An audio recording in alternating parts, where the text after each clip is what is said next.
Hello नमस्कार guys, कसं आहे तुम्ही सर्वजण. तर त्यात तुम्ही पाहू शकता मित्रांनो, हे आभाळ आता भरपूर असं आलेलं आहे. तिकडल्या साईडला पाहू शकता, हे वरला गल्ल्या पश्चिम साईडला आभाळ कमी आहे आणि इकडं पूर्वेकडल्या साईडला खूप असं आभाळ निघलेलं आहे. तर इकडे पाहू शकता तुम्ही, रान नांगरून टाकलेलं आहे. इथं केळी आहे, हवाय आपला उसाचा प्लॉट आहे, असाच गेलेला आहे वरती, खूप असा लांब आहे. तरी आता आभाळ तर आलेलं आहे आणि आज रोहिणी नक्षत्र निघलेलं आहे. तर रोहिणी नक्षत्र निघलं असल्यामुळे जोडीवर आज जरी पाऊस आला तर चांगलं होईल. शेतकऱ्याचं रानं नांगरून टाकलेले आहेत, इथून तिथून रानं खाली आहे सगळी.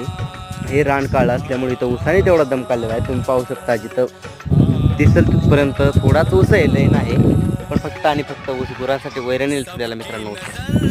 तरी पावसाने साथ दिली तर काय तर शेतकरी